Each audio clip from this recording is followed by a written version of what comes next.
Hello everyone, welcome back to S biology. आज के अपन video में डिस्कस करने वाले हैं क्लोरोफाइसी के बारे में। क्योंकि पिछले वीडियो में अपन ने इसका बेसिक पार्ट एल्गी का जितना भी था वो सब कवर कर लिया है। तो आज अपन बात करेंगे क्लोरोफाइसी की। जैसे कि आपको पता है कि जब अपन जो एल्गी है वो तीन एनसीईआरटी के अंदर तीन टाइप के एल्गी के टाइप्स दे रखे हैं, जो जिसमें फर्स्ट है क्लोरोफाइसी, सेकंड है फियोफाइसी और थर्ड है रोडोफाइसी। तो एक एक करके सबको अलग अलग पढ़ेंगे अपन। तो आज अपन बारी करते हैं। फर्स्ट जो है वो है क्लोरोफाइसी। ठीक है, तो अब एक एक का मीनिंग अपन समझते हैं ध्यान से, तो वीडियो को एंड तक देखते रहो। तो क्लोरोफाइसी, क्लोरो का मतलब होता है, अब इसके नाम में सब कुछ प्रेजेंट होगा। तो क्लोरो, क्लोरो मीन्स होता है ग्रीन, ग्रीन और इसको बोलते हैं हिंदी में हरा। ठीक है, और अब फाइसी का मतलब होता है एल्गी यानी कि शैवाल। हिंदी मीडियम इंग्लिश मीडियम दोनों को समझ में आ जाएगा, तो ध्यान से सुनते रहो। तो अब इसके अंदर बात करते हैं कि ये यहाँ पे लिखा हुआ है chlorophyll A plus chlorophyll B. तो इसके अंदर जो क्लोरोफाइसी है, इसके अंदर जो पिगमेंट प्रेजेंट होते हैं, अपनी एनसीईआरटी बता रही है इसमें chlorophyll A plus chlorophyll B दोनों प्रेजेंट होते हैं। इनका कलर भी दे रखा है, तो जो ग्रीन है तो ग्रीन ही रहेगा।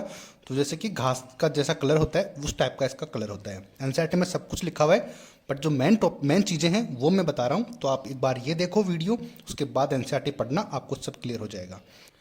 तो सबसे पहले अपन बात करेंगे नेचर की। तो इसकी नेचर होती है यूनिसेलुलर, कॉलोनियल और फिलामेंटस। मेनली जो एल्गी होते हैं उनकी यही स्ट्रक्चर होने वाली है। जिसमें नहीं होगी उसकी अपन डिस्कस करेंगे, और जिसमें है उसके डिस्कस करेंगे। अगला कैरेक्टर आता है सेप। तो सेप, मैंने काफ़ी सारों की सेप लिख रखी है, बट कुछ बीच में छोड़े हुए भी हैं एक दो। तो वो इसलिए छोड़ी हुई है ताकि आप खुद उनको सर्च करो और खुद उसके बारे में लिखो, इसके एग्जाम्पल्स। ठीक है, तो पहला है डिस्कॉइड। तो जो ग्रीन एल्गी होता है उसके अलग अलग टाइप्स प्रेजेंट होते हैं। ज़्यादा इंपॉर्टेंट तो नहीं है, बट फिर भी एग्जाम में आ सकता है, तो अपन को छोड़ना कुछ भी नहीं है। तो डिस्क शेप हो सकती है, plate shape, reticular, cup shape, spiral, ribbon shape और स्टार शेप। मेनली यही दिए हुए हैं एनसीईआरटी में। स्टार शेप भी नहीं दिया हुआ है अपनी एनसीईआरटी के अंदर, प्लेट वाला भी नहीं दिया हुआ। तो इस तरीके से अगर आपको नहीं मिलता है तो कोई बात नहीं, इतना ध्यान रख लो। तो डिस्क का एग्जाम्पल होता है कारा। रेटिकुलेटेड का मतलब होता है उडोगोनियम। अब इसको याद करने का तरीका है, मैंने याद कर रखा है कि रेटिकुलर यानी कि जाली से किसी चीज़ को ढक रखा है, वरना तो वो उड़ जाएगी, उडोगोनियम। ठीक है, तो रेटिकुलम मतलब जाली होती है ना, तो जाली से उसको बंद कर रखा है, वरना वो उडोगोनियम यानी कि उड़ जाएगी।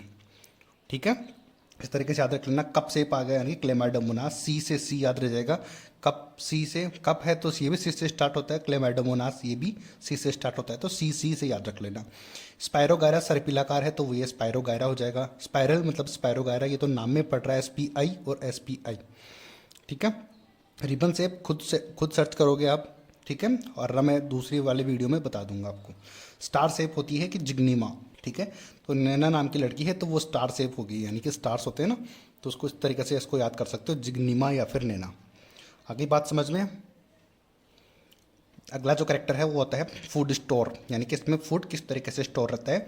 तो फूड स्टोर होता है लाइक ऑयल ड्रॉप्स के रूप में। ऑयल ड्रॉप्स के रूप में ये बहुत ज़्यादा इंपॉर्टेंट है, याद रख लेना। तो वन और मोर देन वन पायरिनोइड इसमें प्रेजेंट होती है, और इन ये पायरिनोइड होती है स्टार्स के रूप में। ठीक है, तो ये भी एक इंपॉर्टेंट पॉइंट अपनी एनसीईआरटी में लिखा हुआ है। अगर फूड स्टोर की बात करें किस तरीके से प्रेजेंट होता है, तो वो ऑयल ड्रॉप्स के रूप में प्रेजेंट होता है। और अगर दूसरी तरीके से पूछ ले कि या तो आप इसमें एक या फिर एक से ज़्यादा पायरिनोइड प्रेजेंट होती है, और ये पायरिनोइड होती हैं स्टार्च। कई बार स्टेटमेंट में क्वेश्चन पूछ लेते हैं कि पायरिनोइड स्टार्च होती है, पायरिनोइड प्रोटीन होती है। इस तरीके से आपको करेक्ट और इनकरेक्ट स्टेटमेंट भी पूछ सकते हैं, तो इसको ध्यान रखना आप। ठीक है, अगला कैरेक्टर है रिप्रोडक्शन। तो ये रिप्रोडक्शन भी बहुत इंपॉर्टेंट है। जितने भी सवाल है सारे, उनके जितने भी एल्गी हैं सबके लिए इंपॉर्टेंट है। तो वही अपन ने डिस्कस किया था स्टार्टिंग में। तो वेजिटेटिव, फिर एसेक्सुअल और फिर सेक्सुअल। ठीक है, तो सबसे पहले हिंदी मीडियम वाले को लिए भी मैंने नाम लिख रखा हुआ है, तो वो भी आप देख सकते हो। तो वेजिटेटिव होता है by the breakdown of the filament. Filament के ब्रेकडाउन से फिलामेंट्स प्रेजेंट होते हैं, क्योंकि इनकी स्ट्रक्चर जो है फिलामेंटस भी होती है ना, तो फिलामेंट होंगे तो उनके फिलामेंट के ब्रेकडाउन से होगी। ठीक है, उससे फ्रेगमेंट अलग हो जाएंगे और जिससे कि नया प्लांट बन जाएगा। Become different type of juice pores. अब फिलामेंट अलग होंगे, अलग होने से क्या होंगे, जूस पोर्स बनेंगे, और वो जूस पोर्स आगे चल के एक अलग से प्लांट का निर्माण कर लेंगे। ठीक है, तो ये होता है वेजिटेटिव रिप्रोडक्शन, इसको ध्यान रख लेंगे।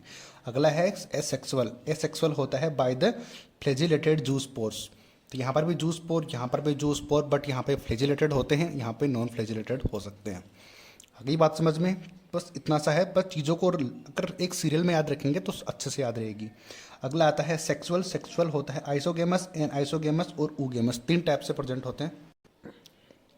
तो अब बात करते हैं इसके एग्जाम्पल्स की। तो एग्जाम्पल्स की अपने पास ट्रिक है एसयूवी कार। एसयूवी कार से याद रखेंगे कि ग्रीन ग्रीन कलर के एरिया में किससे घूमने जाते हैं अपन, कार से जाते हैं ना। और कार कौन सी है अपने पास, एसयूवी कार है। एसयूवी कार है तो इससे याद रखने का तरीका है, एस से याद रखेंगे स्पायरोगायरा, यू से याद रखेंगे यूलोथ्रिक्स और वी से याद रखेंगे वोल्वॉक्स। और कार का मतलब 2 आएंगे इससे, कार मीन्स कारा, तो सी ए से कारा तो याद रह जाएगा, और सी से क्लेमाइडोमोनास। क्लेमाइडोमोनास अपन ने वहाँ पर भी देखा था कि कप शेप जो होता है वो होता है क्लेमाइडोमोनास। आ गई बात समझ में। तो इस तरीके से अपना क्लोरोफाइसी कंप्लीट हुआ। अब आप एनसीईआरटी रीड करो, आपको सब क्लियर हो जाएगा। और अगले वीडियो में अपन बात करेंगे पीओफाइसी के बारे में। तो मिलते हैं अगले वीडियो में, तब तक के लिए वीडियो को लाइक सब्सक्राइब शेयर जरूर करना। Thank you so much.